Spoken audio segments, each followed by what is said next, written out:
Bienvenue, vous êtes très nombreux. Globalement, le cancer, ça concerne 4 millions de personnes en France. C'est la première cause de mortalité en France, avec une mortalité qui équivaut à la population de la ville du Mans chaque année. Chez la femme, le cancer du sein arrive largement en tête. C'est 60 000 quasiment nouveaux cas par an.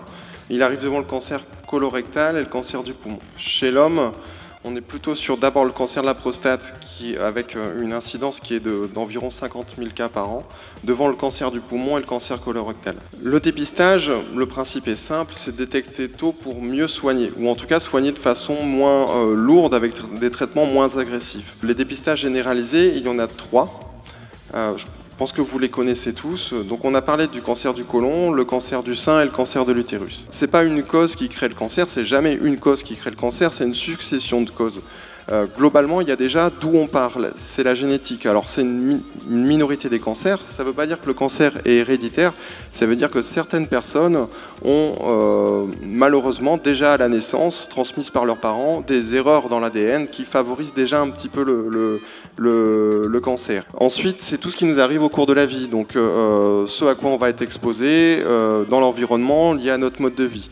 Il y a l'âge qui joue bien sûr, et surtout malheureusement une part de hasard. 2 personnes rigoureusement identiques sur les 3 précédents paramètres ne vont pas systématiquement faire un cancer. On peut quand même ajouter que quel que soit le cancer, toute lésion, toute anomalie, que ce soit au niveau de la peau, que ce soit au niveau de la bouche, qui va en s'aggravant, qui est de plus en plus douloureuse et qui n'a pas de tendance à se réduire spontanément, est à confronter à un avis médical.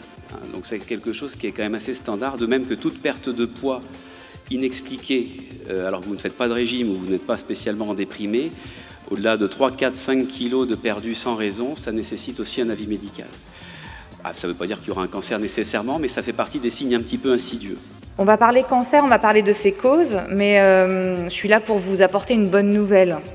La nouvelle, c'est qu'on peut agir. On ne peut pas toujours agir, mais on peut agir sur une partie. Il y a à peu près 20%, donc 19,8% des cancers, qui sont attribuables à la consommation de tabac en France. À tout âge, l'arrêt du tabac entraîne un bénéfice significatif sur la survenue du cancer. En fait, il y a un impact sur le cancer qui est beaucoup plus important de la durée du tabagisme par rapport à la quantité. La quantité a bien évidemment un impact, mais la durée a un facteur multiplicateur beaucoup plus important. Par contre, le message, c'est qu'il faut se faire accompagner parce que ce n'est jamais simple d'arrêter le tabac. Voilà. Le petit message sur la cigarette électronique, c'est de dire que c'était le moyen actuellement qui est le plus plébiscité par les Français pour arrêter de fumer, mais la cigarette électronique doit être utilisée dans un but d'arrêt du tabac complet. Alors l'alcool, c'est la 2e cause évitable de mortalité par cancer. Le message important, c'est de dire que ce qui est toxique dans l'alcool, c'est l'éthanol. Il y a des repères à moindre risque qui ont été établis par les autorités pour orienter la population à pas plus de 2 verres par jour et pas tous les jours. Alors est-ce qu'on peut combiner un effet préventif de l'usage de certaines applications tout en évaluant les choses de façon scientifique?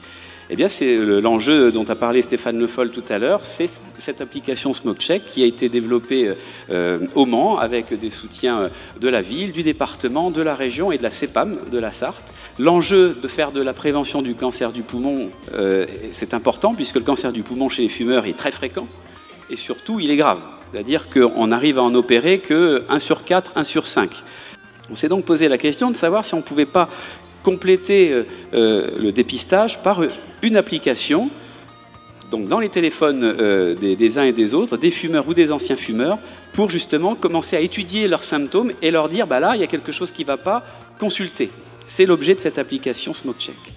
Alors, cette application, ce n'est pas un symptôme qu'elle étudie, c'est 13. Donc il y a 13 questions à faire tous les 2 à 6 mois pour les fumeurs actifs ou les anciens fumeurs qui ont arrêté il y a moins de 5 ans.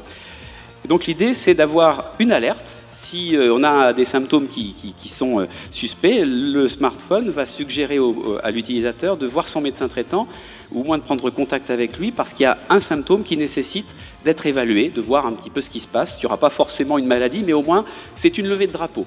Donc nous ne sommes pas du tout impuissants face au cancer. Il y aura toujours des gens qui, ne fumant pas, mangeant normalement, sans pesticides, ne buvant pas, feront un cancer. Ça, hélas, c'est l'organisme humain, il est fait comme ça. On est de base mal protégé contre cette maladie. Néanmoins, on peut quand même réduire nos risques. Vous avez vu comment, et vous pourrez en parler autour de vous.